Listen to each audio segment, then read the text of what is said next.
Olá pessoal, estamos começando mais um programa do Life Club Podcast. Meu nome é Matheus Caldeira, eu sou fundador e host deste podcast.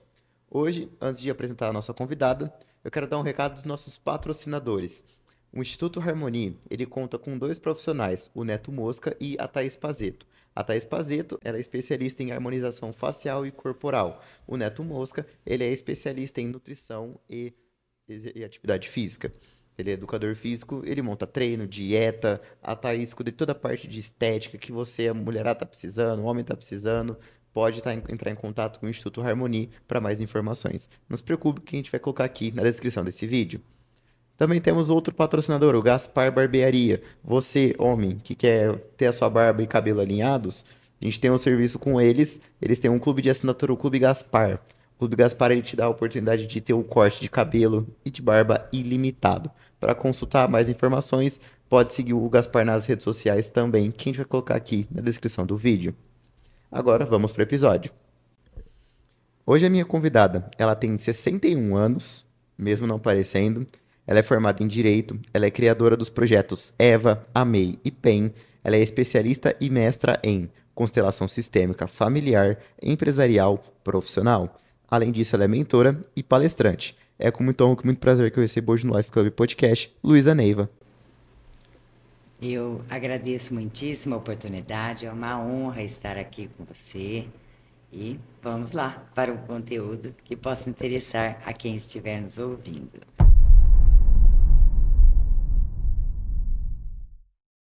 Lu, a gente agradece a tua participação neste podcast. É uma honra receber você aqui.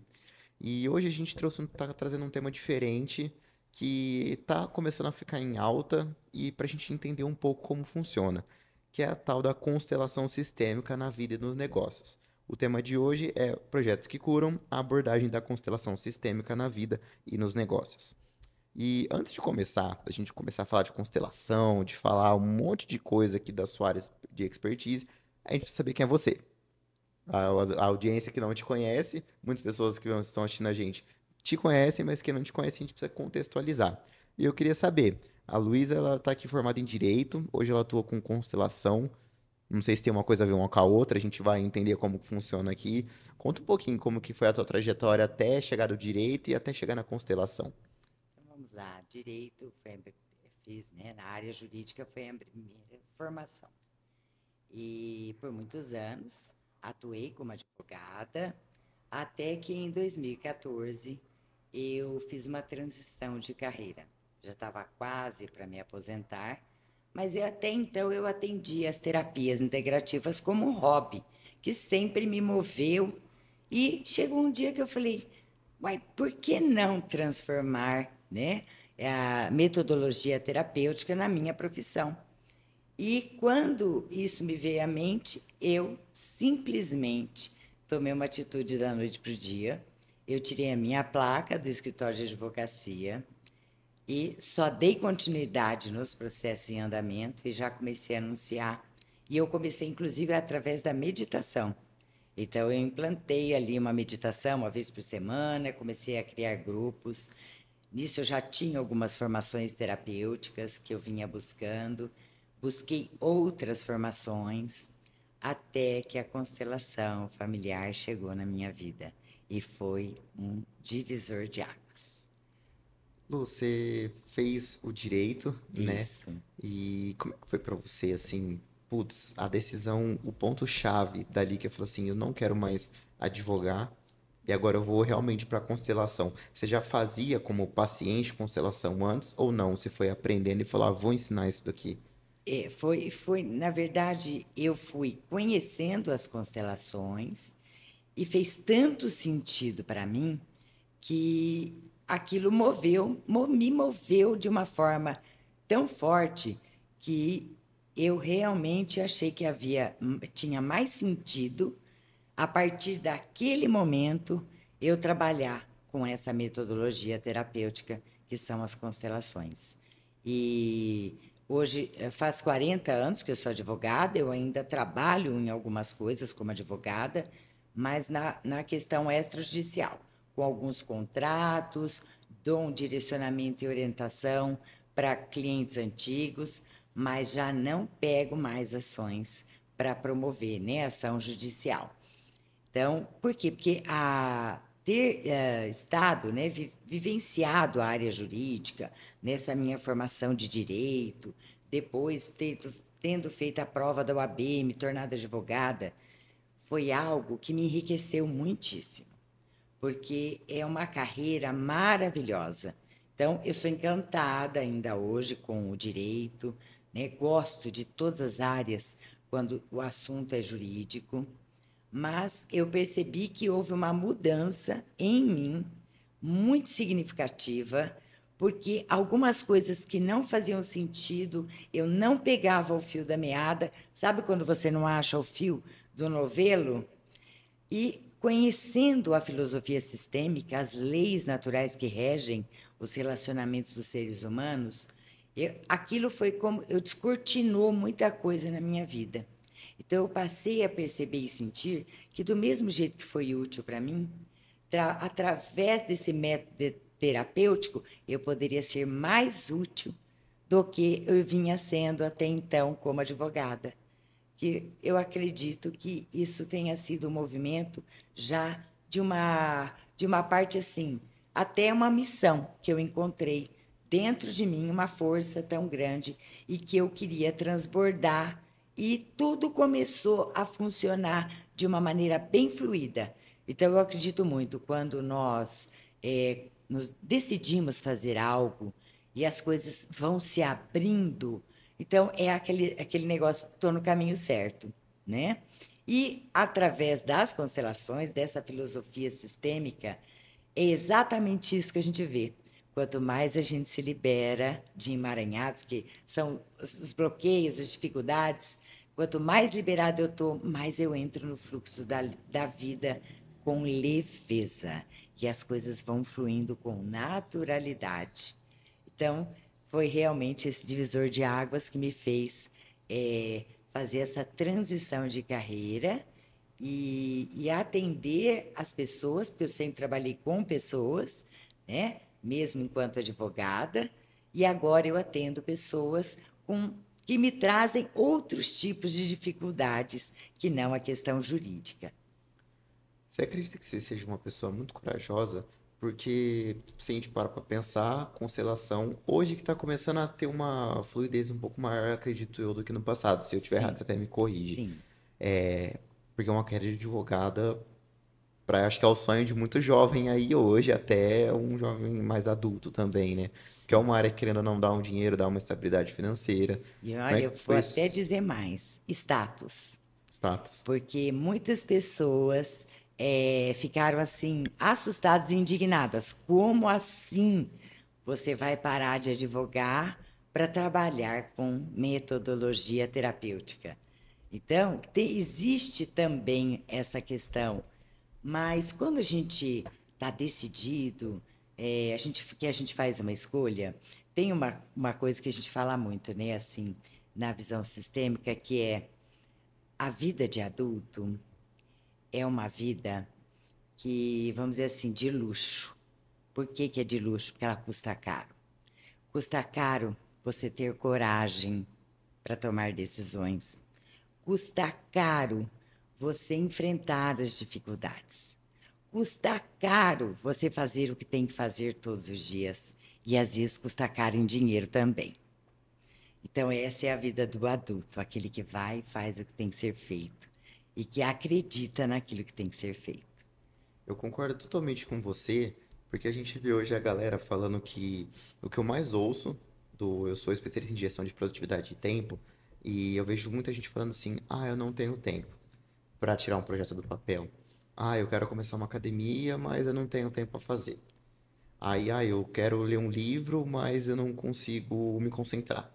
Ah, mas não sei o quê. Ah, não sei o quê." O pessoal tá dando tanta desculpa Sim, e não tá executando, sim, que é o que você falou que o adulto faz, né? Que é o fazer o que tem que ser feito. isso. Como é que você enxerga a juventude de hoje em dia? Vamos pegar no ponto dos jovens, mas também a gente sabe que tem alguns adultos também que estão ali nisso daqui, que não teriam essa coragem que você teve de transacionar a carreira, que eu tô tendo agora de transacionar a minha carreira também. Então, como que você faria todo esse paralelo com a sua visão? Olha, a gente, primeiramente, assim, é, quando a gente fala de postura, a postura adulta, a postura do jovem, postura da criança, nós não estamos falando de idade, né, da cronológica. Porque, como você mesmo falou, tem muito adulto, cronologicamente adulto, com postura de jovem ou de criança, né? Então, por exemplo, que é a postura da criança? Eu sei que eu tenho que fazer, mas eu não faço, porque eu faço o que eu quero, a hora que eu quero, do jeito que eu quero, e eu acho, e eu acredito, acabo acreditando que eu estou na minha liberdade. Eu sou uma pessoa livre. Então, eu sou livre, eu faço as coisas do jeito que eu quero, do jeito que eu gosto. Isso, na verdade, é uma dinâmica oculta por trás que a pessoa não está percebendo e, na verdade, ela não está na postura do adulto. Por quê? Porque a realização você só busca depois que você fez o que tem que ser feito. Aí você vai se realizar.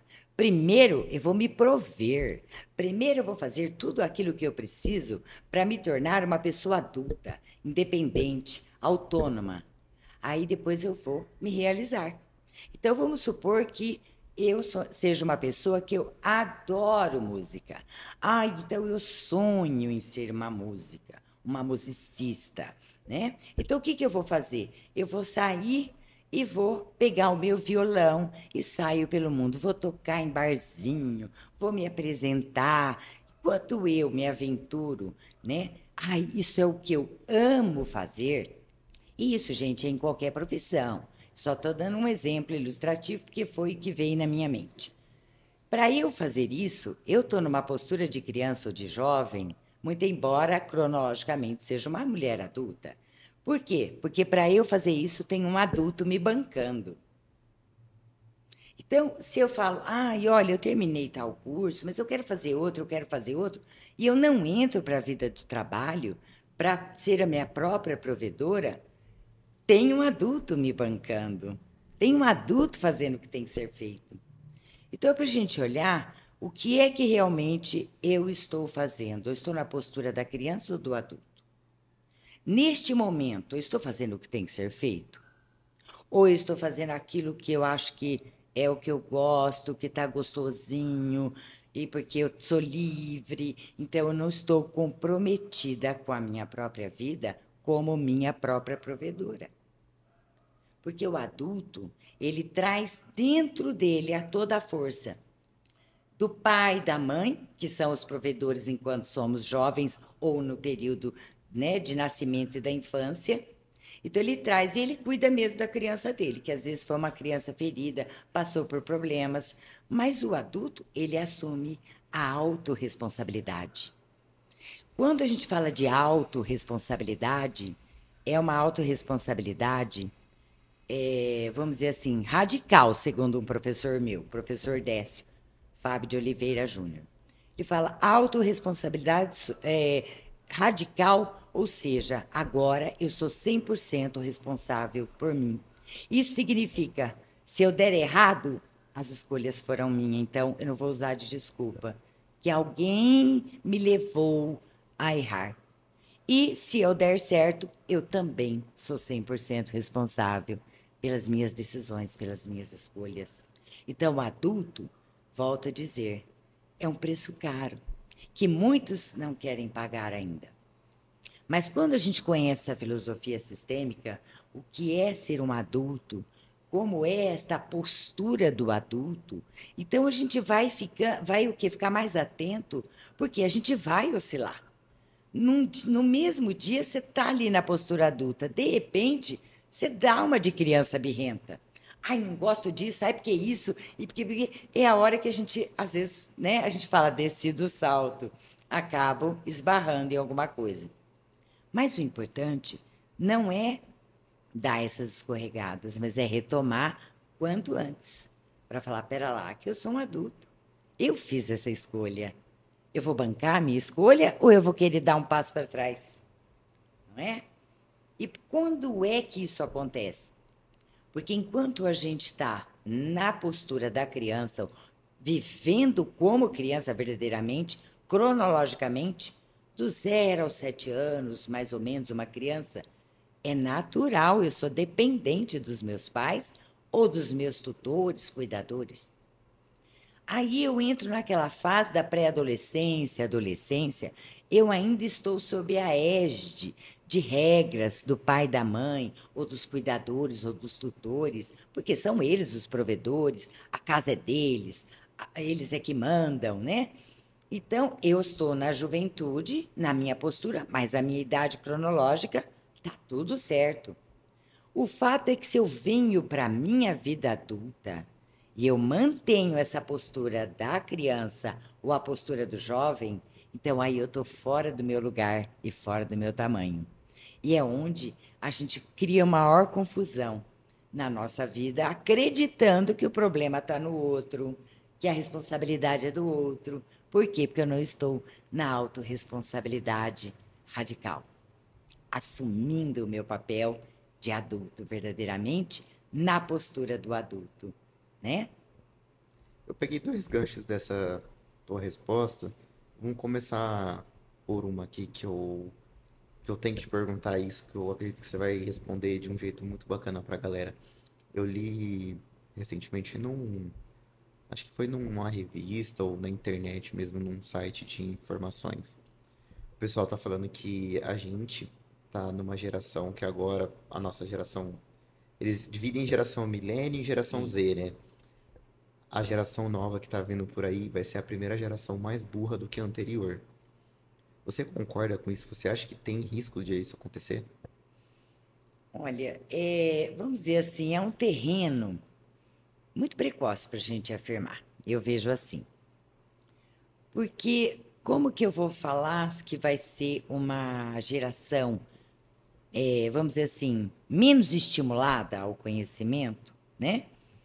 Para usar um pouco mais burra, Tudo bem. se de repente o formato de vida vai mudar. Porque é, nós ouvimos isso dos nossos pais, dos nossos avós, que as gerações que vinham não tinham os mesmos valores, o mesmo comprometimento, que as músicas não prestavam, que estavam estragando com a arte.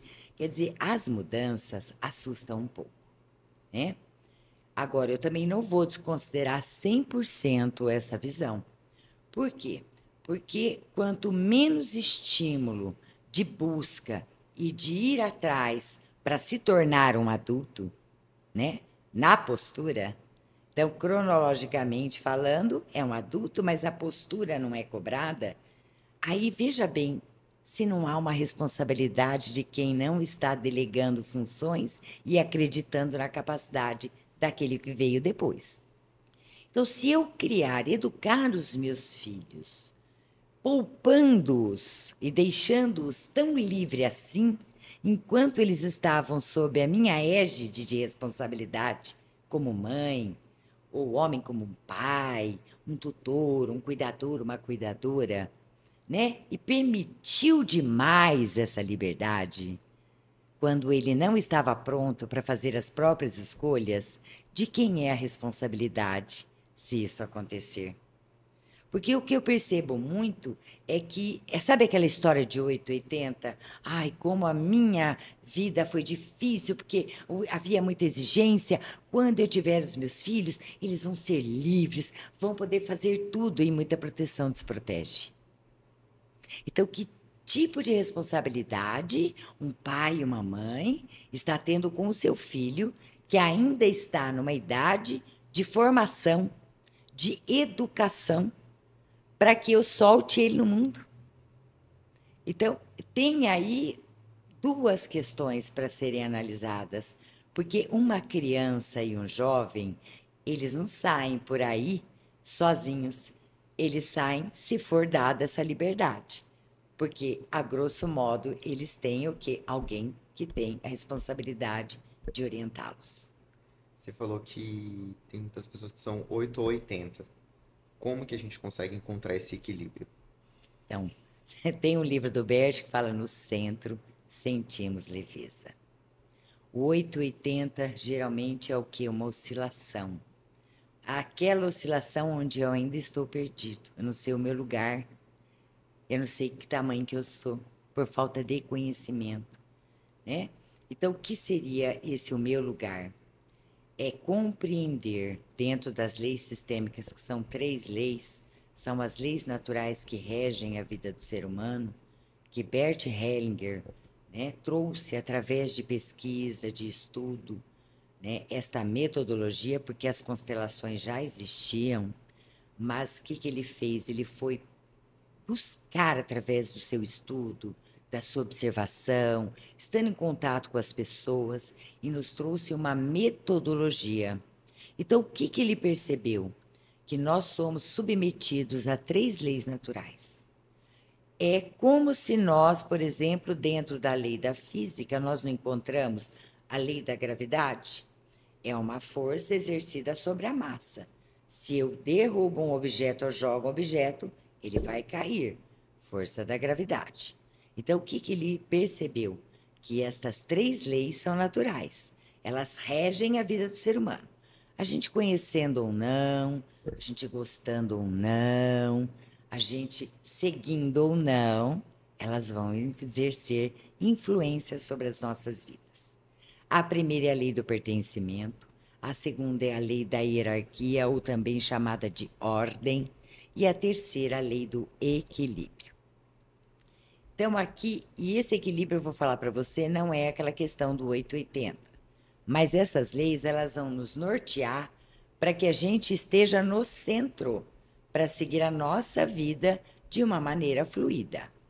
Então, a lei do pertencimento, quando a gente está falando do assunto familiar, todos pertencem, todos.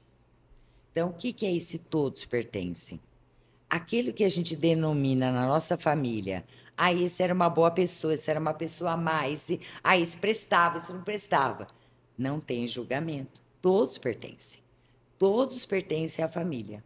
Se alguém foi excluído, ou porque ele não foi computado como existente, que é muito comum em casos de aborto, ou porque foi um aborto provocado e a pessoa que abortou fica com medo de contar porque ela vai ser julgada, ela está escondendo às vezes do pai e da mãe, porque pode ter sido coisa lá atrás na ancestralidade, onde uma mulher tinha que ser casta para ir para o casamento, senão ela seria rechaçada da sociedade. E às vezes esse aborto ele não é contado, ele fica no segredo de família. Mas às vezes a mulher engravidou e ela não percebeu e ela já perdeu. É um aborto. Então isso fica vibrando. Se a pessoa não incluir esses abortos, então o que acontece? Ele é o excluído, então ele não está pertencendo ao grupo familiar. E isso vai ficar o quê? Pipocando essa informação e alguém vai tentar compensar. Então, vai compensar, essa pessoa vai ficar emaranhada. Ela vai tentar reproduzir algo para falar: tem alguma coisa aqui que não foi olhada, algo que não foi incluído, até que alguém do sistema tome uma providência e vai olhar o que está acontecendo. Dentro do que? Dessas dinâmicas ocultas. Qual outra questão também que é muito comum? Então, mortes prematuras, onde ninguém mais da família pode falar sobre a morte de um bebê, de uma criança. Por quê? Porque aquela mãezinha que perdeu o bebê sofreu tanto com aquela morte que a família fala: ninguém fala nada, porque ela vai ficar de cama, vai entrar em depressão de novo. Então, que abafa, não fala mais, ninguém mais toca no assunto. Quem é que vai saber disso? A geração que viveu a história. Só que vai o quê? Mudando de geração para geração. Então pode ser que isso tenha acontecido na nossa família há 3 gerações atrás e tem alguém que precisou ser arquivado. Não fala mais. É como se ele não tivesse existido para não causar dor. Então não chega até nós que existiu aquele tio, aquela tia, né? Que era o quê? Uma criança, morreu de uma maneira trágica, ou de uma doença incurável. Nós não ficamos sabendo. O fato é que aquela história está ali vibrando. E a gente hoje, gerações seguintes, de repente poder manifestar algo para ele falar: eu preciso ser lembrado porque eu preciso ficar em paz. Eu também pertenço, eu existo. Então, isso fica vibrando e a gente fica ali, algum de nós, que são os pósteres que vieram depois, vai reproduzir, vai apresentar sintomas, que pode ser diverso. Então, alguns vão fazer movimento para a morte, outros vão adoecer gravemente, outros vão perder dinheiro porque perdeu vida, porque dinheiro é uma força de vida, é uma energia de vida. Então, a pessoa às vezes perde dinheiro, ela não sabe o que está acontecendo, ela se endivida. Existem outras situações que podem levar também a endividamentos, a perder dinheiro e tudo mais. Então, essa é uma lei, todos pertencem. Ah, mas Luísa, como é que vai acontecer? E se for um assassino, né? E se um irmão matou o outro, o assassinado, como é que vai ser, né? Todos pertencem. Quando nós estamos no julgamento, o assassino não merece conviver, e não é para trazer para dentro de casa, é para não tirar do coração. Ele existe e nós não sabemos quais foram as razões que levaram a esse embate. Então, quem somos nós? Nós não estávamos lá, né? Nós não vivemos a história. E outra, tomar cuidado para falar, coitadinho, dó emaranha. Porque quando nós sentimos pena de alguém, é como se nós disséssemos, sou ótimo, sou grande. Coitadinho, ele é pequenininho. Então eu me coloco gigante fora do meu lugar, fora do meu tamanho. E olho para o outro, que às vezes é meu ancestral, que ele é o grande, eu sou a pequena, e eu olho como se eu fosse maior do que ele. Então eu também me emaranho. Como que a gente corrige uma rota de um ancestral que fez, que nem no caso você colocou aqui no ponto do assassino? Vamos jogar nesse. Eu quero falar do dinheiro. Não esquece, vamos falar do dinheiro. Eu quero falar do cara que não lida bem com dinheiro. E aí ele passa para as próximas gerações o não lidar bem com dinheiro. Não é ele que Não é ele transmite. que transmite. Então vamos lá. Explica um pouquinho pra gente, pra saber. Então Eu vamos quero saber de onde que entra o cara que é o que prospera financeiramente na vida. Tá. Quando nós nos emaranhamos, somos nós que estamos olhando para trás. Não é responsabilidade nenhum ancestral que nós vivemos hoje. Isso é importantíssimo, foi maravilhoso você ter comentado sobre isso. Porque muitas pessoas falam, por culpa do fofoco, por culpa daquela tia-avó, eu estou vivendo isso. Não, não. Então, olha só, o que é uma postura sistêmica de liberação para não viver esse enrosco todo que é o emaranhado, né? Aí estou perdendo dinheiro porque de alguma forma estou vinculado. Então, nós estamos vivendo no presente. Só que eu posso fazer dois movimentos. Eu estou no presente, presa ao passado. Ou eu estou no presente, com visão de futuro. Aqui a postura adulta, ela olha para o futuro, é daqui para a frente.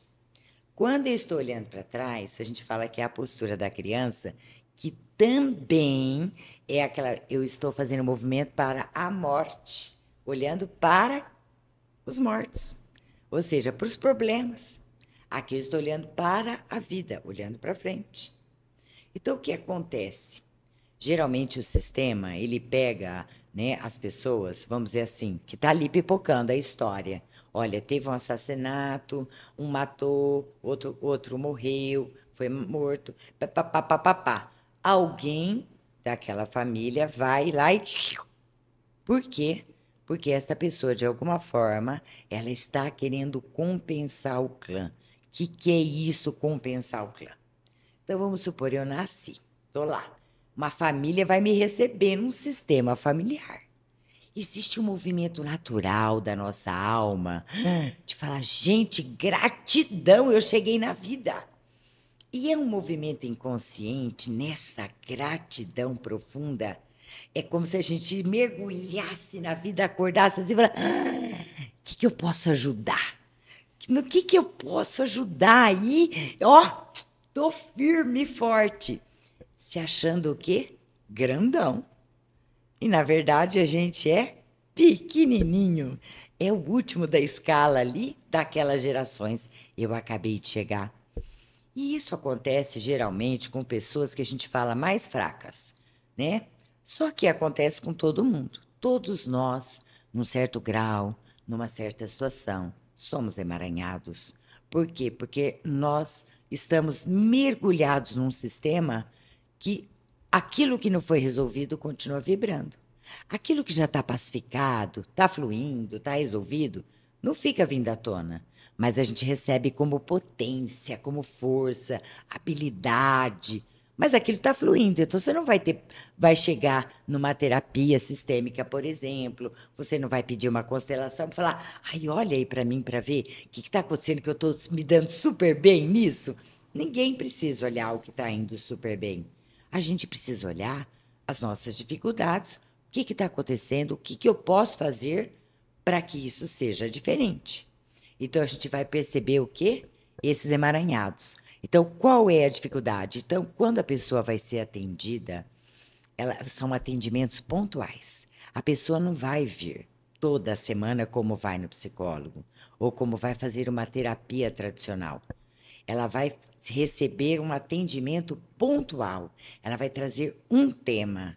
E naquele tema, eu tenho dificuldade porque eu estou com dificuldade ou para ganhar dinheiro, já que você falou do dinheiro, acho bacana, porque é um assunto que interessa a todos que somos adultos cronologicamente e que nem sempre estamos na postura do adulto, né? Porque a criança, ela ganha dinheiro. Papai e mamãe dão mesada. Exato. Então a gente precisa falar, como é que eu vou ganhar dinheiro aqui? Ó, tô fazendo podcast, como é que eu vou ganhar dinheiro? Não, o adulto ele faz o dinheiro. Ele faz através do trabalho dele, né? Então o que acontece? Se nós estamos emaranhados na questão de algo do passado, é porque de alguma forma houve ali uma sintonia que ninguém sabe explicar exatamente, mas eu grudei naquela história, porque eu estou no presente, vivendo de passado. É como se eu me virasse para lá. Eu não estou virada para o futuro. Então, quando a gente abre uma constelação, ou quando a gente vai aprendendo essa filosofia sistêmica, nós vamos percebendo o que é que realmente eu estou fazendo de movimento. Então, coloca ali o movimento do campo e a pessoa ela não está olhando para a vida, ela realmente está olhando para trás. Muito provavelmente ela esteja olhando para um ancestral. Então, o que, que ela vai fazer? Ela precisa saber exatamente o que aconteceu, porque às vezes a gente nem sabe o que aconteceu. Não precisa. A gente só precisa abrir mão daquela expectativa infantil, por isso o meu programa Amei, abrindo mão das expectativas infantis de que eu posso mudar o passado. O passado é imutável. O que nós temos que fazer é dizer sim, é concordar com tudo como foi, do jeito que foi. Aí as pessoas, ai, Luísa, eu não consigo. Eu não consigo porque acho que foi injusto. O que eu estou fazendo? Julgando. E o julgamento nos emaranha. Ai, mas coitadinha da vovó, da trisavó, passou. Nos emaranha. Ninguém é coitado, eles são grandes. Todo mundo, de uma certa forma, consciente ou inconscientemente, escolhe o próprio destino. Nós fazemos escolhas a todo instante, tomamos decisões que norteiam a nossa vida. E por que que o ancestral não teve direito de fazer as próprias escolhas? E agora eu fico coitadinha. Não, ela é forte, ela é grande, ela veio antes. Você é o pequeno. Então, ela dá, você recebe. Então, diga para aquela ancestral, para aquele ancestral, sim, eu concordo com o seu destino. Você dá conta, é o grande. Eu sou apenas o pequeno, a pequena. Tá pesado demais para mim. Por favor, me abençoe para que eu possa fazer diferente. Por que que a gente fica comparando tanto? Eu vou fazer tipo uma comparação, vai. Hoje a pessoa, ela se compara muito com os outros, fica olhando a grama do vizinho. E se ela não se compara com o vizinho, ela se compara com um familiar de lá de trás. Uhum. Aí a gente tocou no ponto aqui que você falou do passado, tem emaranhado de algumas coisas atrás. O que que isso tem em relação a uma coisa, tipo, uma pessoa que cuida muito da vida do outro e não consegue olhar pra frente? Essa pessoa, certamente, ela não quer olhar para as próprias questões, porque, como eu disse, a vida de adulto custa caro. Então, é mais fácil eu ficar dispersa olhando para a vida do outro do que olhar para mim e falar: o que é que eu tenho que fazer? Qual a transformação em mim que eu tenho que promover? Então eu fico o quê? Dispersa. E aí eu não promovo meu autodesenvolvimento, eu não vou ser uma pessoa que vou contribuir mais com a vida alheia, porque eu estou criticando, olhando e tentando ainda. E a comparação, ela nada mais é do que eu sou uma pessoa insegura. Então, por que que eu não olho? O que que é que me causa essa insegurança? Que eu tenho que me comparar com o outro e não olho para o que é que eu tenho que fazer por mim para que eu transborde na vida do outro. Porque a gente deixa de ser útil quando a gente não foca naquilo que a gente pode fazer, né? Por nós e pelo outro. Então, esse negócio de comparação é uma postura ainda do jovem, é uma postura infantil, porque ele cria uma expectativa que ele precisa se comparar, ele precisa ser melhor, ele precisa ser pior. Então, é ainda uma postura da criança ou do jovem. Então, não é uma postura adulta, que sabe o que quer, que faz as próprias escolhas, que banca com responsabilidade aquilo que escolheu, as atitudes, né? E quando isso acontece? Nós, quando estamos ali naquela era da bebê, infância, a pré-adolescência, adolescência, nós chamamos que nós estamos dentro do que? Esfera doméstica no sistema familiar. Para virmos para a postura adulta, na fase adulta, nós temos que sair dessa esfera doméstica e dar um passo à frente. Então, é onde nós entramos em esferas mais amplas. Ou seja, saímos daquele padrão da família, que a gente fala, qual o jeitão da sua família? Ah, o jeitão da minha família é assim, olha. Né, na minha família tem muita gente que não se casou, muitas mulheres. Então, eu tenho várias tias que são solteironas. Ah, na minha família, o padrão da minha família, ai, quem abre empresa fale. Então as pessoas só conseguem prosperar se arrumar um emprego. Ah, qual é o outro jeitão da sua família? Ai, na minha família as pessoas morrem cedo. Percebe que cada família é como se tivesse uma receita do bolo? A família tem um padrão e esse padrão ele se repete. Então a gente pode olhar e falar assim: que padrão é esse que está se repetindo na minha família e que eu gostaria de fazer diferente? Porque isso é um emaranhamento. É um emaranhamento. Então, eu estar numa repetição de padrão é emaranhamento. E o que acontece? Quando eu saio, né, porque eu me tornei adulto na postura adulta, que eu vou para além do meu sistema de origem, que a gente chama, né, essa esfera doméstica, eu saio da proteção do papai e da mamãe enquanto criança e jovem, vou cuidar da minha vida verdadeiramente, vou para o mundo, eu começo a conhecer outras receitinhas de bolo, outros padrões de comportamento. E padrões de comportamento diversificados vão me dar a oportunidade de ver, opa, então peraí, eu posso sim empreender. Por quê? Porque aqui tem um empresário de sucesso. É possível. Ah, mas espera aí. Eu posso sim me casar. Nem por isso eu vou morrer.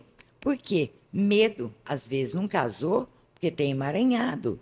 Não é porque não quis casar, mas algo que estava numa dinâmica oculta fez com que essas mulheres, ou até alguns homens que se casaram e foram abandonados pelas suas esposas, estejam o quê? Representando um ancestral que passou por aquela experiência e a partir daí essa informação chegou, cuidado, casamento é perigoso. E eu acho que eu que escolhi não me casar. Eu escolhi não ser empresário. Eu escolhi essa profissão. Mas, na verdade, eu estou o quê? Emaranhada, emaranhado. Porque eu estou vivendo um padrão de comportamento repetitivo familiar. Você falou aqui desse emaranhado e também falou das escolhas. Nossa vida é feita de escolhas. Qual que é a relação da nossa vida ser de escolhas e do nosso propósito de vida? A diferença entre escolha e Qual que é a propósito. relação disso? Se elas se ligam, se elas são opostas, se tem como eu ter um propósito e ao mesmo tempo escolher entrar nesse propósito ou não? Qual que é a relação disso?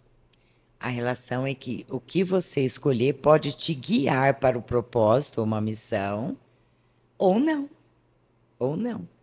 Então, por isso que é muito importante a gente conhecer essas leis sistêmicas que nos regem. A gente só falou de uma, né? Do Exato. pertencimento. Porque eu vou começar a observar qual é o movimento que eu faço na minha vida. Se eu estou realmente tomando uma decisão no inconsciente, porque toda a questão dessa consciência familiar, a gente chama de consciência arcaica, ou consciência de grupo, ou consciência familiar. É uma consciência muito maior do que a minha consciência individual. Então, vamos lá. Eu, Luísa, você, Matheus, temos a nossa consciência pessoal, individual. Acontece que nós estamos mergulhados numa consciência de grupo, a família. Toda a família, desde que vem lá de trás. E vem, e vem. Então, é a tal do jeitão da família. A gente está mergulhado. Então, é como se essa mesa aqui fosse o nosso clã, né? Se essa mesa, ela balançar, tudo vai balançar junto, ó. Tá? Eu vou balançar você. Essa força, ela é muito maior. Então, para que a gente consiga ser este ser individual livre, que é a liberação dos emaranhados, eu vou ter que observar essas leis naturais para que eu possa me tornar cada vez mais ampla e eu saia da receitinha do bolo, que vai me conter sempre. Então, a minha receita do bolo, eu sou bolo de chocolate com cenoura. Você pode ser um bolo de morango com chantilly. Aí eu olho para a receita do seu bolo e falo, queria tanto ser um bolo de morango com chantilly, mas tem como mudar a minha receita do bolo? Não. O que eu posso é ampliar. Futuramente, eu coloco um chantilly. Futuramente, eu coloco um morango. Mas a minha essência está ali. Está ali. Então, a gente tem o livre-arbítrio individual. Eu sou livre, completamente livre? Mais ou menos. Mas eu posso fazer diferente? Pode.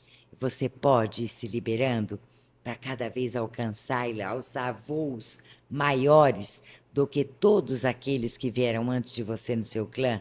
Não só pode como deve. Bert fala o seguinte, o sucesso não é um direito, é um dever. Por que que é um dever? Porque todos aqueles que vieram antes enfrentaram muitas dificuldades. Tudo que foi assim de acontecimento anterior, foi tudo mais doloroso e mais difícil.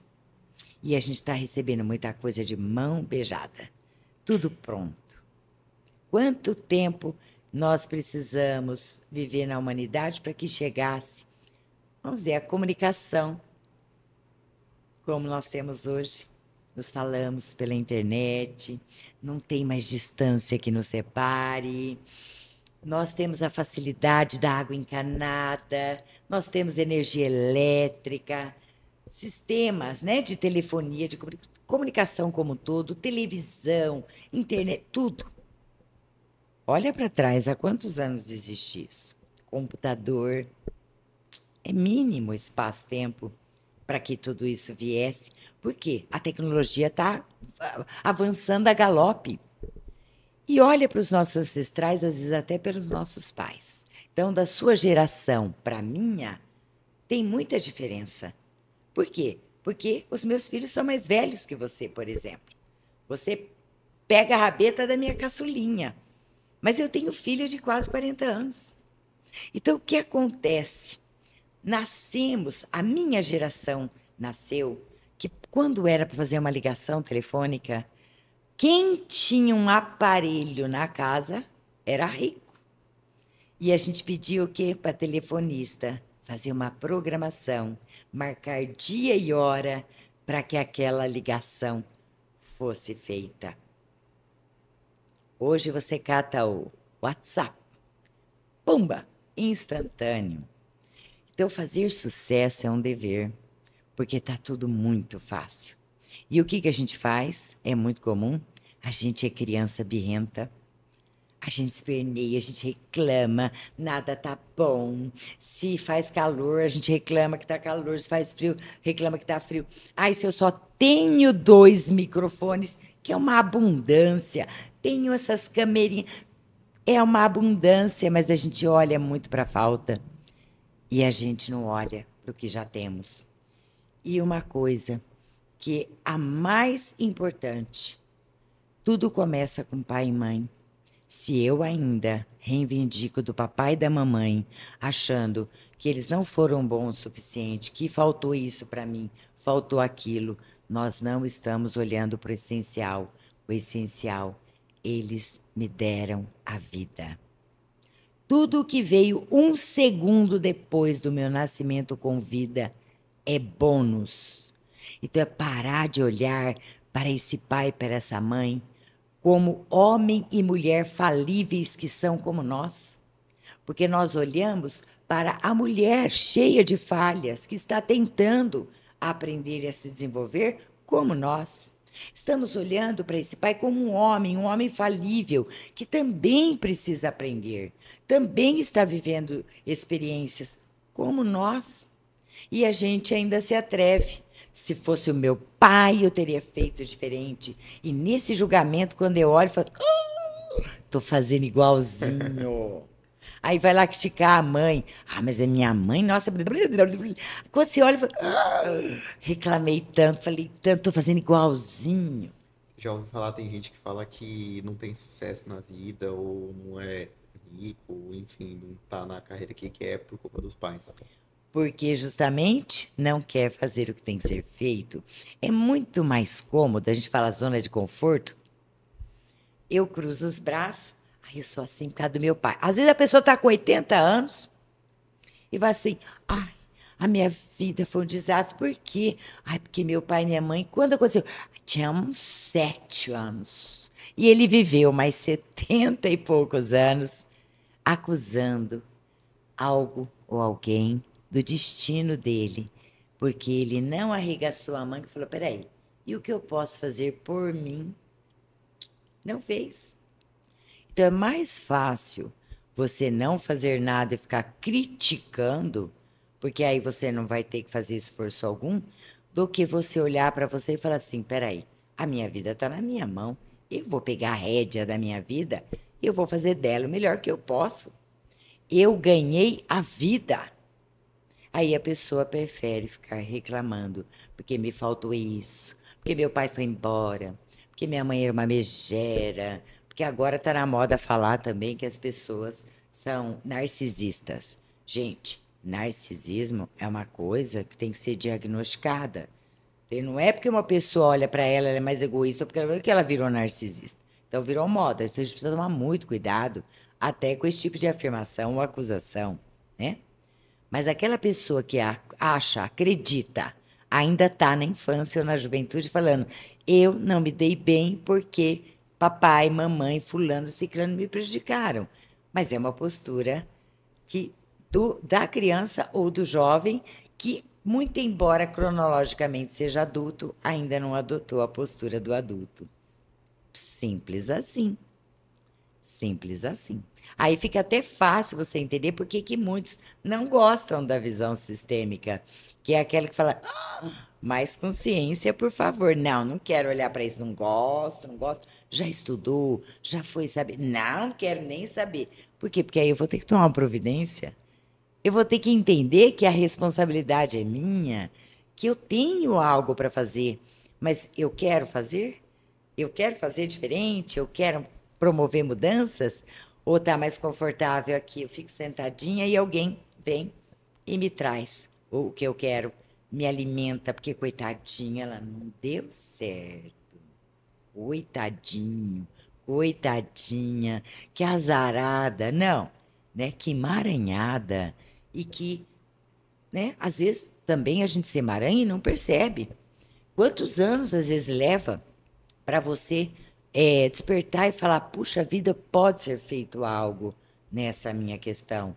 Porque não é dizer que a gente não sofra, que a gente não passe dificuldades. a gente vai passar sempre. E que essas dificuldades fazem a gente sofrer, sim. Tanto é que muitos vão atrás e desbravam montanha para se liberarem daquele fardo, daquele peso. Agora, alguns ainda estão escolhendo permanecer naquele lugarzinho da acomodação, que a gente chama, né, do lugar de acomodação mesmo, né? Eu estou ali e ali eu quero ficar, zona de conforto. Eu li num. Eu li, não, eu vi num vídeo de um empresário que eu gosto muito. Se eu não me engano, é o Flávio Augusto, tá? Se eu não me engano, tá, gente? Então, pode estar certo ou tá errado. Que eles estavam atrelando a prosperidade com que, assim, só a galera tem mais medo de perder do que vontade de vencer. Mais medo de perder ou de vencer? Mais medo de vencer. Mais medo de perder Ah, tá. alguma coisa Ah, do que tá. vontade de ir lá e vencer. Entendi. É isso. Ela que é a É tal da isso zona do mesmo. conforto, né? Não, tá Que ela certo. fica assim. É. Por quê? Porque é o seguinte: quando a gente, vamos dizer, prospera, seja em qual área da nossa vida for, a gente se distancia um pouquinho mais daqueles que continuam fazendo mais do mesmo, né? Por isso que ocorre aquele isolamento E social, né? exato. E aí o que acontece? Eu fico com medo de não pertencer mais a esse grupo. Lembra do pertencimento? Pertencimento da família, pertencimento do grupo de amigos, pertencimento social dos colegas ou da sociedade mesmo, pertencimento de uma classe profissional. Por quê? Porque eu fiz diferente. Eu estou prosperando, estou mudando meu mindset. Então, eu vou me distanciar. Então, às vezes a pessoa tem medo de perder, inclusive vantagens, porque se nós não estamos prosperando, é porque inconscientemente tem uma vantagem interna, ou de me manter uma coitadinha, ou de continuar sendo provida por um adulto, certo? Ou de ser reconhecida, ou de ter atenção. Então, eu estou doente. Então, o que vai acontecer? Todos vão me dar atenção. Eu sou carente, eu adoeço. Percebe? Se eu prospero na minha saúde, opa, peraí, a Luísa já está saudável, vão parar de me visitar porque não precisa mais cuidar lá das minhas feridas, que sejam emocionais, feridas físicas. Não vão precisar mais. Então, eu tenho medo de perder aquele olhar, aquele cuidado, aquelas pessoas que me provêm. Então, onde é que está a vantagem? E às vezes a pessoa olha e fala: gente, eu não sei, porque na verdade, conscientemente, eu não quero ficar nessa vida. E a gente não quer mesmo. Mas de alguma forma a gente está vivendo aquilo. A gente está vivendo aquela dificuldade. Então, olhar e falar assim: pera lá, eu estou vivendo isso. É desagradável, conscientemente falando. Inconscientemente, não. Eu estou lá, inconscientemente falando, eu estou ganhando uma vantagem. Mas eu não sei o que é. Então, eu vou lá e eu vou atrás. Ou eu vou para um psicólogo, eu vou para um terapeuta, eu abro uma constelação. Eu vou buscar o fio do novelo, o fio da meada, para eu me liberar, para eu seguir em frente. Então, o que significa você ter força para vencer, para prosperar? É estar nessa postura do adulto e pagar um preço caro por isso. Sofrer perdas, porque é o que vai acontecer. Pessoas que estão vendo você progredir e não querem fazer nada a respeito, elas vão ficar mais distantes porque você ganhou uma velocidade e uma altura que ela não vai alcançar se ela não fizer o mesmo. Mas você vai estar sendo o quê? Vai fazer um movimento que vai poder inspirá-la. Você vai servir de exemplo. Tá vendo? Isso é possível. Venha, se quiser. Mas muitos vão falar: não quero. Mas você vai. O que vai acontecer esse distanciamento? A gente chama, são perdas. Por quê? Porque aquele convívio não é mais possível. A sua roda de amigo vai mudar. Você vai passear, você está próspero. O hotel que você vai se instalar é outro.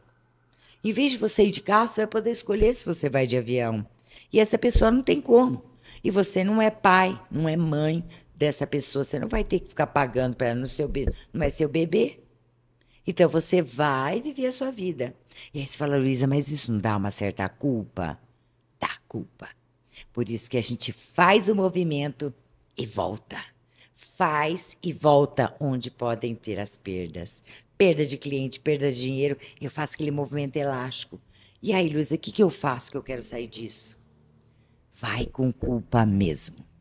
O adulto, ele vai com culpa, porque não tem como fazer um movimento muito diferente sem culpa. Às vezes, um pouquinho diferente gera culpa. Puxa vida, eu estou prosperando tanto quando eu sei que muitos da minha família passam até fome, passam dificuldade, privações. E eu tô aqui, ó, prosperando com essa minha força de vida. Vai com culpa mesmo. É nosso dever e seguir em frente e ampliar, porque todos aqueles que vierem depois de nós estarão liberados. A gente vai limpar o trilho para aqueles que vierem depois. Então, nós nos liberamos e liberamos todos que vierem depois do nosso sistema.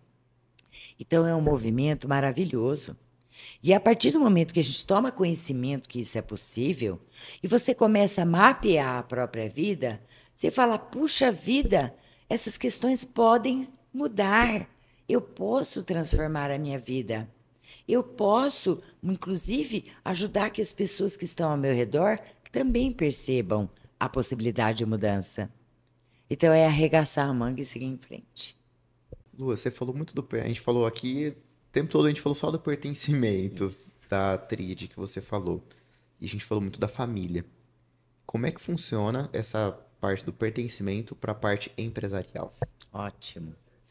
É um pouquinho diferente. Então, dentro da questão empresarial, o pertencimento, essa primeira lei, pertence à empresa desde sempre o fundador, muitas vezes um idealizador, que às vezes é diferente do fundador, que pode também coincidir de ser a mesma pessoa. E, eventualmente, um colaborador que tenha dado uma grande ideia, tenha contribuído de uma maneira decisiva para que essa empresa prosperasse.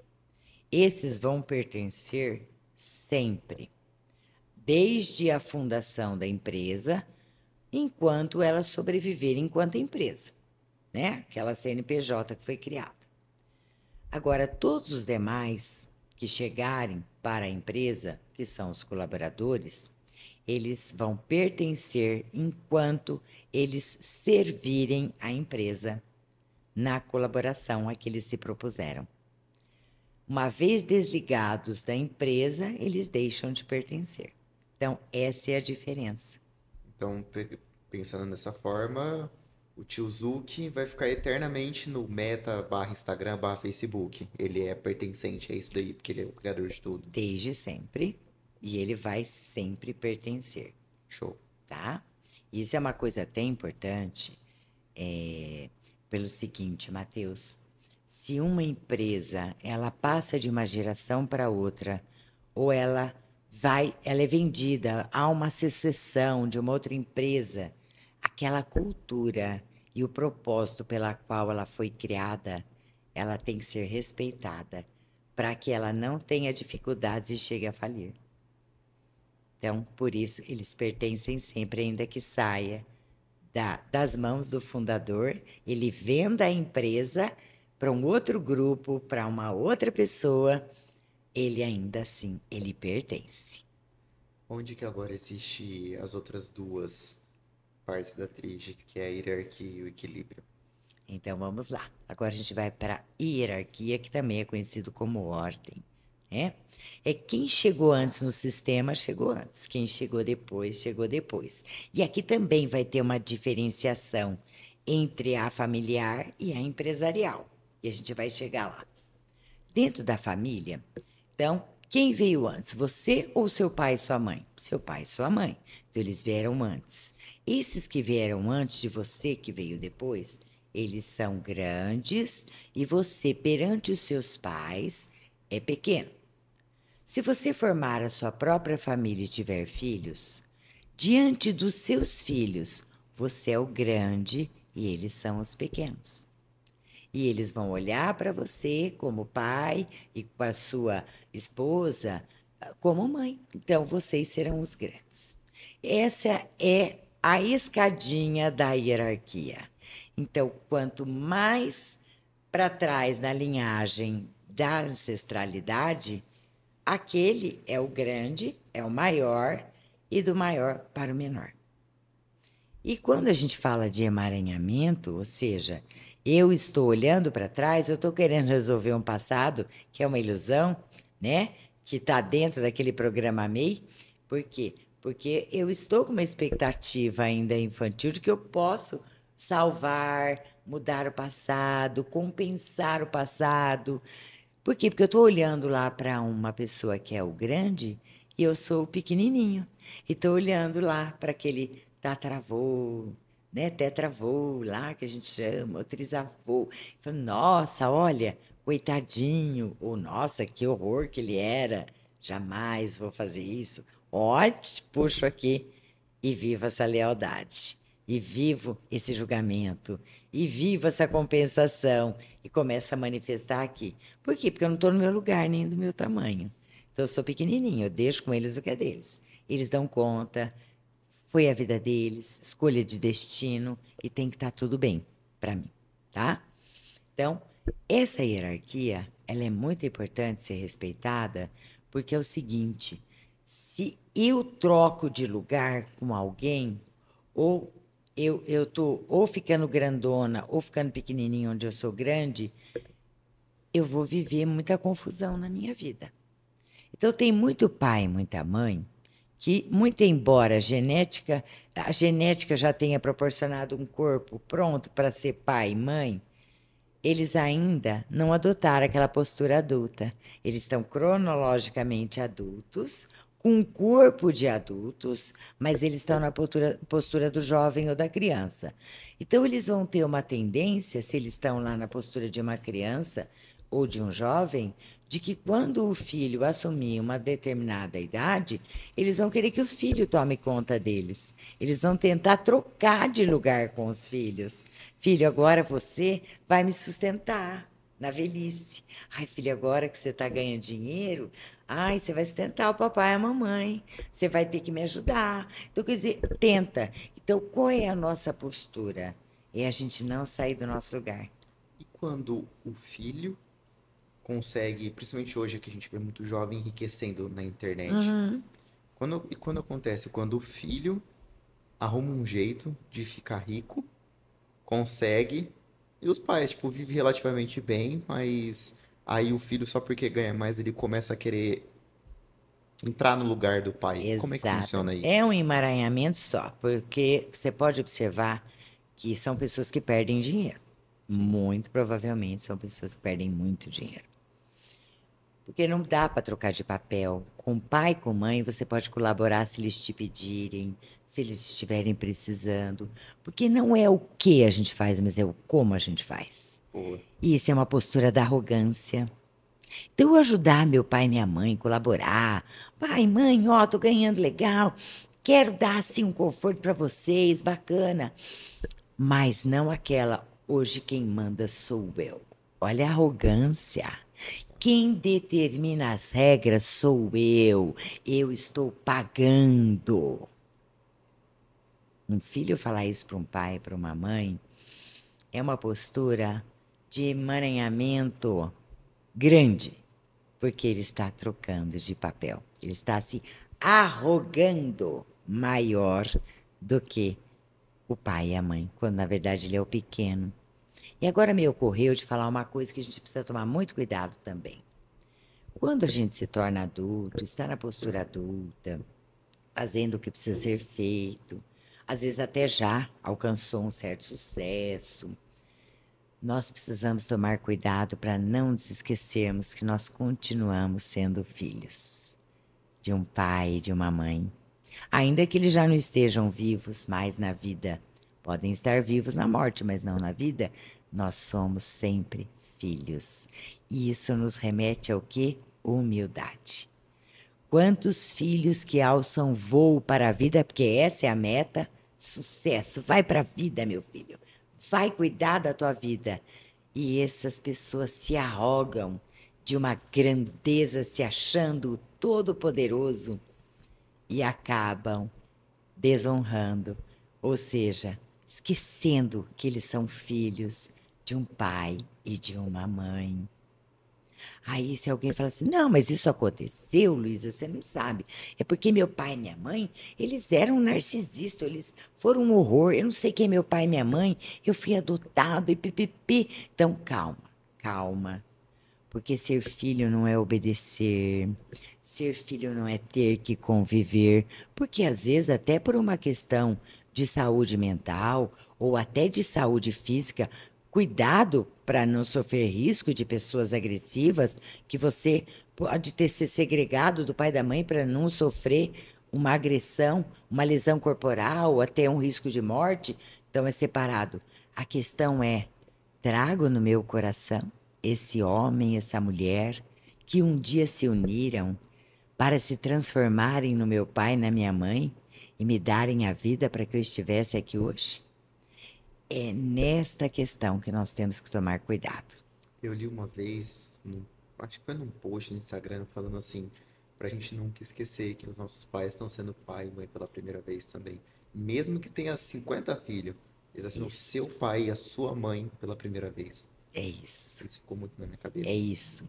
E cada época que eles estão vivendo, há uma novidade, que para eles também é novidade, também é mudança, também é difícil.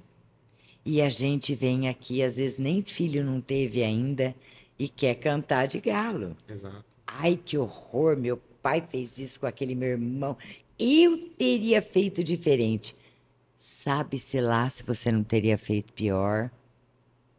Se você nem força para fazer alguma coisa teria. E a gente se arroga grandão, grandona. Então, essa lei da hierarquia, ou também chamado lei da ordem, ela vai inclusive mostrar que amor é algo que nos move, mas amor só não basta. Tem que haver ordem, porque tem que haver respeito. Até para amar tem que haver ordem. Ai, Luísa, mas que horror que você está falando. Por quê? Porque nós falamos, tem o amor cego e o amor que vê. O amor cego é aquele que eu amo a qualquer custo, a qualquer preço. Eu, inclusive, dou a minha vida inconscientemente. Mamãe, você está doente? Eu sou criança. E aí eu falo, mamãe, eu morro por você. E a criança adoece porque ela está vendo que a mãe está com conflito. E é uma dinâmica oculta. E a criança doente, doente, doente. Meu Deus, vamos correr com a criança. Se o pai e a mãe olham para o que realmente está acontecendo, às vezes é um conflito ali do casal. Às vezes é um conflito daquela mãe ou daquele pai que não está sabendo lidar com aquilo, são humanos como nós. E a criança está manifestando, porque a criança ela se coloca a serviço do pai e da mãe. No problema não está na criança, está aqui, ó, nos adultos. Isso a gente pode fazer uma correlação com relacionamentos de pessoas também, tipo, Com certeza. cônjuges, vamos falar assim. Hã? A gente pode colocar uma relação como se fosse cônjuges também, por causa disso, que é que Claro. você falou do amor, né? Que Sim, aí sim. eu acho que no o que é paixão e o que é amor mesmo. Exato, porque olha, no casamento, duas pessoas chegam para se unir. Então elas vão se casar, né? Então o que acontece? Tem o amor cego e o amor que vê. O que é esse amor cego, primeiramente? O amor cego é aquele que é a via de mão única. Então, quando eu estou emaranhado, tá? Eu vejo o meu amor, porque tudo é por amor. Tudo é por amor. Ainda que seja, eu quero justiça. Eu estou julgando, eu estou querendo compensar. É amor, só que é um amor cego. Eu olho para o que aconteceu no passado, mas eu olho o quê? Cobrando, reivindicando, julgando, sentindo pena, fazendo tudo o que eu faço para me emaranhar. O que é o amor que vê? É a via de mão dupla. Quando eu reconheço que eu estou emaranhada numa dificuldade, porque eu me vinculei a uma história de um antepassado que viveu algo e que eu fui lá e peguei com as mãos, espera aí que eu vou compensar você, vou viver também para ver se alguém olha para isso. Quando eu consigo a liberação, é porque eu olhei e vi o amor dele por mim também. Então, o amor de via de mão dupla. Querido vovô, eu te amo, mas eu vejo que você também me ama. E nesse amor, vovô, você transborda a vida em mim. Você prefere que eu faça diferente, porque você quer ficar em paz com a sua história, com o seu destino, para que eu possa fazer diferente. Então, a hora que a gente se libera, a gente sai, sabe, desse amor cego. E quando duas pessoas vêm para o casamento, que duas vidas se unem para viver uma vida afetiva juntos, de parceria, essas pessoas muitas vezes vêm de um sistema e esse vem de outro sistema. Sistema A, receita de um bolo. Sistema B, outro sistema. Outro bolo, receitinha do bolo. Então, essas pessoas, elas vão se casar, elas vão sair da família de origem. Agora eu estou formando a minha nova família. Com que postura essas pessoas vieram para o casamento? Às vezes a gente atende um casal, às vezes vem um só, ou o marido, ou a mulher. Estou com muita dificuldade no meu casamento. Quando você abre uma constelação, que é olhar no campo sistêmico daquela família que se formou, ele não está olhando para o casamento. O homem não está, o marido, ou a mulher não está. Ainda olha para a família de origem. Por quê? Porque ainda não fez esse movimento de vir para a fase adulta. E realmente. Então a gente fala, só as alianças não bastam. A gente precisa vir de corpo e alma para o casamento na postura do adulto. E ali, durante a constelação, a gente consegue fazer esse movimento. É por isso que tem gente que, tipo assim, o homem, o filho, ele enxerga na mulher, namorada dele, a mãe. E também inverte a filha, Por também quê? olha no marido, o Exato. esposo, o Porque pai. um chega no casamento grandão, sou pai da relação, o outro chega pequenininho, sou a filha da relação. Ou então a mulher chega, eu sou a grandona, eu sou uma mãe, eu estou procurando uma criança para eu cuidar. Então ela vai procurar quem? Um homem que represente a criança, que a gente chama filhinho da mamãe e a filhinha do papai. São pessoas que não estão disponíveis para estarem no lei do equilíbrio, próxima lei. Como que eu consigo esse Entre equilíbrio? iguais é estar na postura adequada, certa, no lugar certo. Onde você é grande, você fica grande. Onde você é pequeno, você fica pequeno. E onde você é igual, você fica igual. Só um adulto consegue entrar nessa lei do equilíbrio, que é a troca de relacionamento afetivo, a troca em relação de trabalho, cliente, profissional, que também um chefe e um subordinado, vida social entre colegas e amigos, tudo relação entre iguais. Quem é que consegue ficar em relação entre iguais? Alguém que esteja na postura do adulto. Porque a gente traz para a nossa vida do trabalho e traz para os relacionamentos o quê? Aquilo que nós não resolvemos. Então, se eu ainda estou presa na família de origem, que essa esfera é doméstica, eu estou lá como filhinha do papai, o que acontece? Eu estou indisponível para o casamento porque eu estou como criança. Aí que eu vou procurar um marido, meu radar vai falar, esse é pai, ele é protetor, ele olha a energia dele, adorei. E é inconsciente, cara, inconsciente. Aí você casa, o negócio degringola, você vai, gente, o que aconteceu? Ele era maravilhoso, virou um sapo. O príncipe virou um sapo. Aí você, gente, o que aconteceu? A minha princesinha, uma bruaca, coisa horrorosa, né? Por quê? Porque, de alguma forma, esse casal, ele se encontrou porque foi tampa e panela. Ninguém caiu ali de vítima. Pessoas indisponíveis encontram com pessoas indisponíveis. Então, se alguém veio como filhinha de papai ou filhinho da mamãe, é porque o outro estava grandão ali. É aquele do tamanho grandão. Eu cuido de tudo, de todos. Ou a mulher, cuido de tudo, de todos. Eu sou a boa zona. Ele não serve para nada. Fez o filho, tem filho aquele casal. Aí aquela mãe que é grandona, gigantesca, né? Aquela mulherona, mulher, né? O marido fica aqui, ela é invalidadora. Então, ela é invalidadora o quê? De homens, do marido. Ela quer o filho só dela, porque o homem não sabe cuidar. uma criança cuidando de outra criança. Percebe? E ela não entende que ela está achando que ele não dá conta, porque ela está vendo ele como criança, porque ela está ali com uma mãezona. A mesma coisa o marido, não confia naquela mulher. Dá mesadinha para ela. Eu sustento você. Porque está vendo ela como criança, porque ele está gigantão. Ele é o pai da relação. E ela é mais uma das filhas. Não é esposa. O que acontece com esse casamento? Oh, gente, quem é que vai ter relação, né, física, sexual, com o marido, vai com a mulher, se ele é casado com o pai e com a mãe? Tem graça isso? Não. Perde interesse sexual. Perdeu a admiração, perdeu tudo. Porque a coisa vai sendo minada ao longo do tempo. Porque quando a gente se apaixona, a gente se ilude. A hora que entra naquela esfera, vamos acalmar a coisa da juventude, que é a paixão. Paixão, ai, coisa linda. Se alguém te tropeçar, pisar no seu pé, rebentar teu óculos, você vai desculpar. Ai, tem problema, tem problema. Nem vai ligar que se te machucar. Porque você está na paixão. É a fase da ilusão. O jovem se apaixona. E aí tem muito marmanjo e marmanja aí, querendo ainda aquela paixão. Esqueceu que se tornou adulto, que tem que estar na postura adulta. E chegar o quê? Vai se apaixonar? Vai ter que passar logo. Isso é fogo que queima, acaba. E aí vai chegar naquele momento da troca. Ou seja, o marido e a mulher, um dá um pouquinho, o outro recebe, dá um tempinho pro outro. Fazer alguma coisa. Aí o outro vai lá, agrada um pouquinho, faz alguma coisa, dá mais um pouquinho. Esse aqui agora. Ai, que delícia, agora eu vou fazer isso aqui, vai um pouquinho.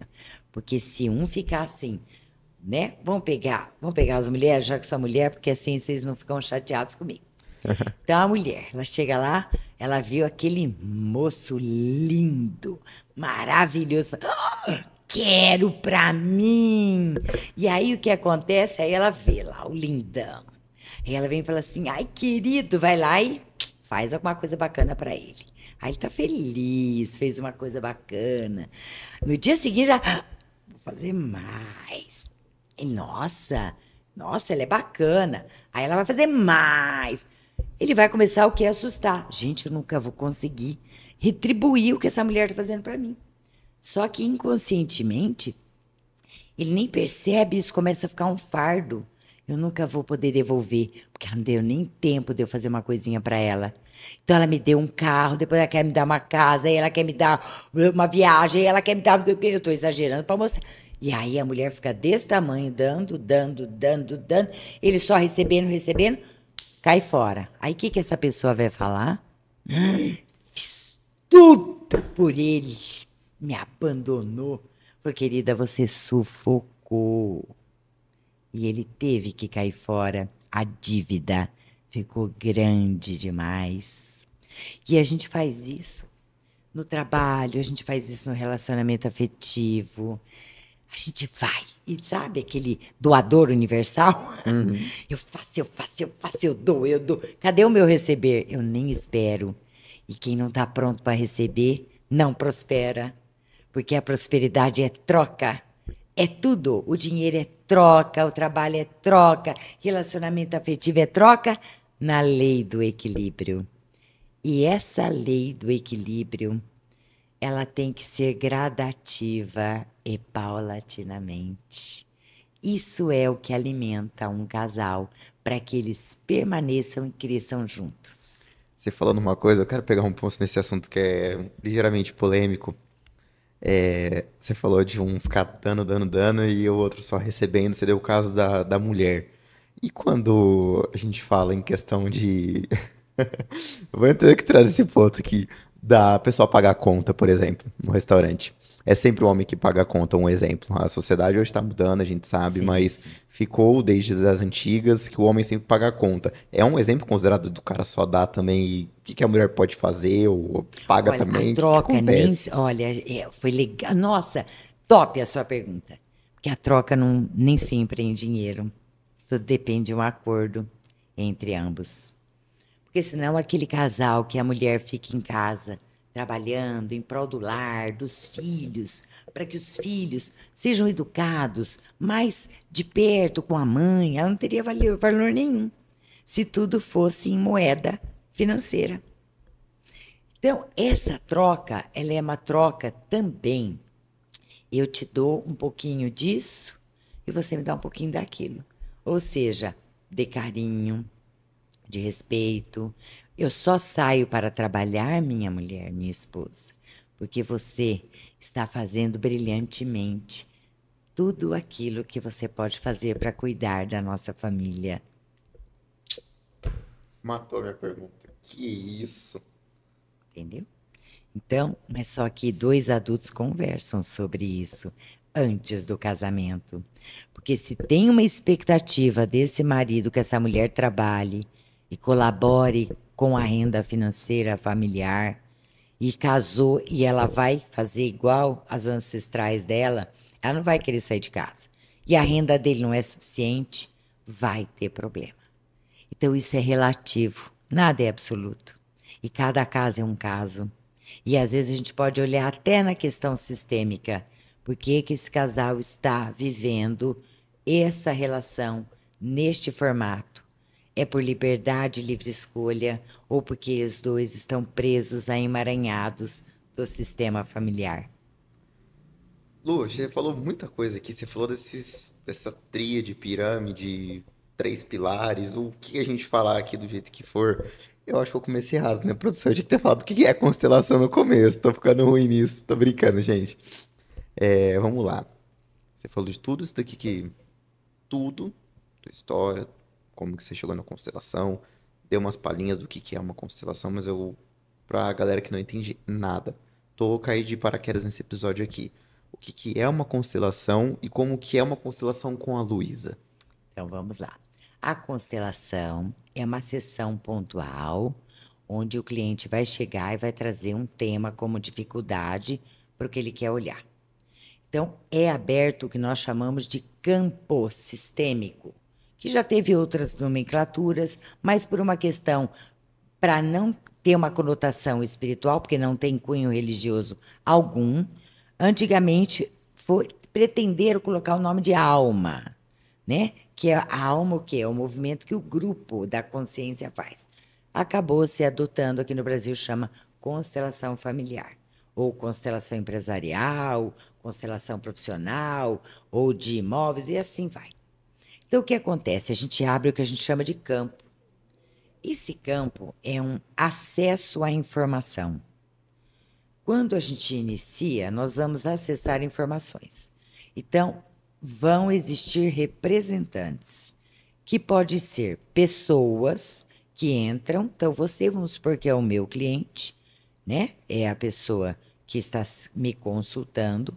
Eu sou a facilitadora em constelação e outras pessoas estão nos assistindo. E aí você vem e traz uma dificuldade qualquer. Luiz, eu gostaria de olhar, por exemplo, a questão de um relacionamento afetivo meu e estou com dificuldade, não sei o que acontece. Aí o que acontece?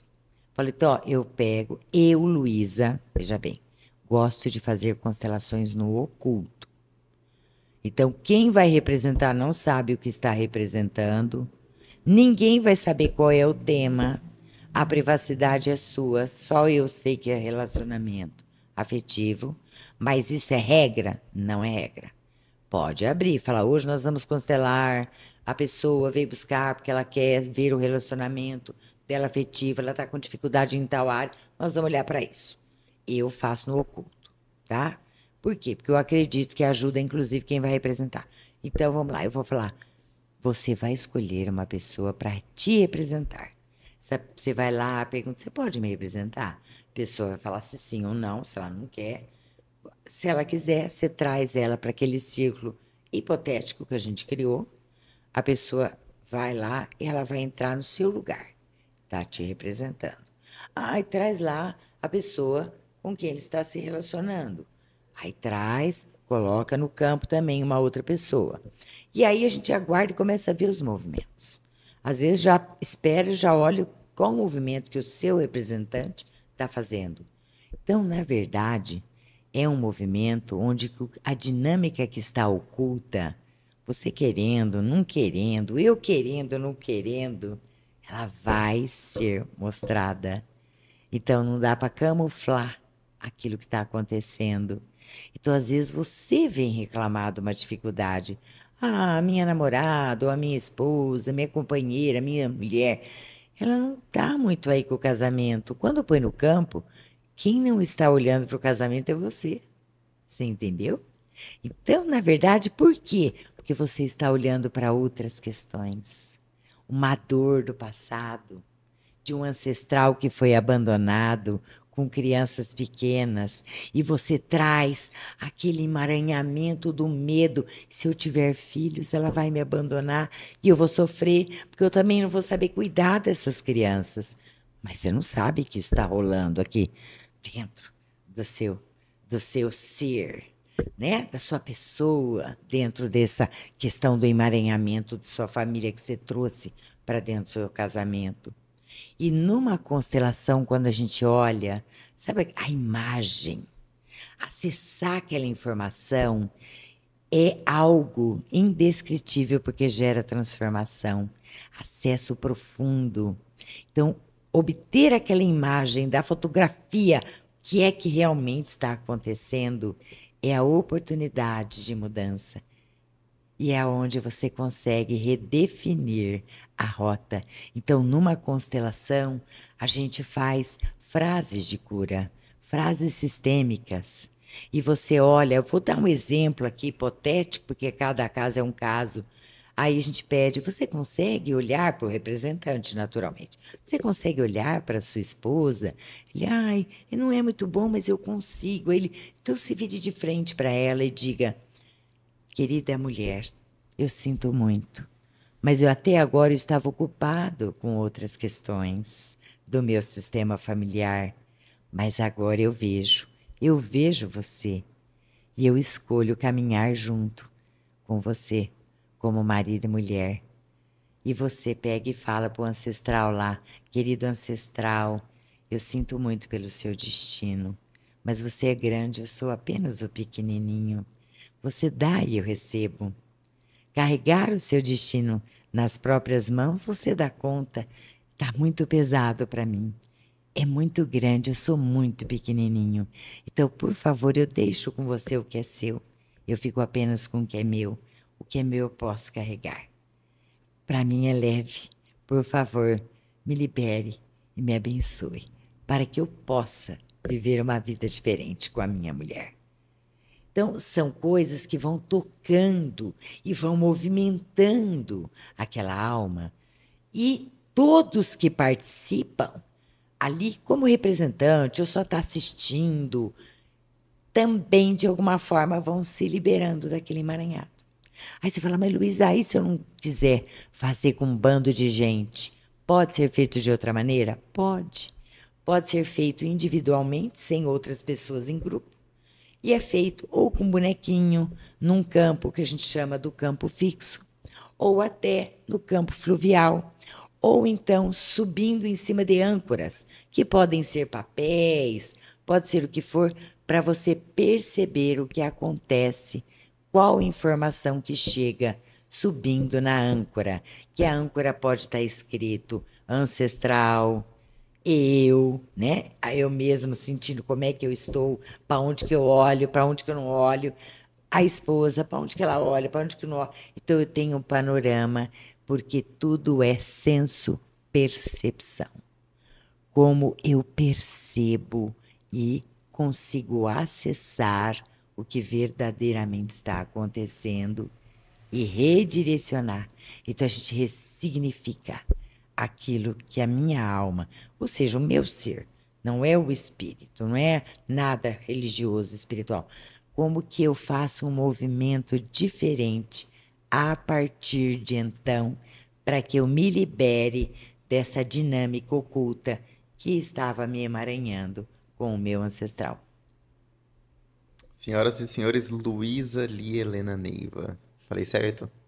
É isso aí. Não sei o nome da convidada, gente. Brincadeira. É isso aí. Luí, obrigado. Infelizmente a gente está caminhando para o final deste podcast. Te agradeço muito por você ter vindo, trazer essa pancada de conhecimento. Tenho certeza que você trouxe muito insight para uma galera aí que não tinha noção de nada do que é uma constelação. Às vezes a gente acha que a gente sabe algumas coisas, mas realmente a gente não sabe. É bom que a gente traz para aprender. Quero que você volte mais vezes, porque deu para falar quase, falou muita coisa, mas nada ao mesmo tempo. Eu quero que você volte para a gente falar muito mais, fazer programas dedicados a cada um dessa Será um tríade, para você prazer. explicar cada um. Obrigado mesmo, de verdade.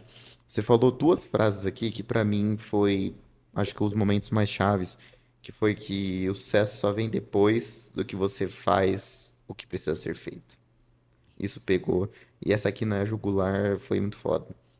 O adulto precisa assumir a autorresponsabilidade. Exato. Essa pegou. Lu, como que a gente consegue se aproximar de você, saber mais do teu trabalho, ter uma constelação contigo, nas redes sociais? Como que a gente chega de E contato contigo? pode entrar em contato comigo através do meu perfil do Instagram, @luisalianeiva_terapeuta. Pode conversar comigo pelo direct. Pode também através dos comentários no meu canal do YouTube, de algum vídeo meu. Ou então entrar diretamente em contato comigo pelo meu WhatsApp, que tem no meu Linktree, que fica na bio do meu Instagram.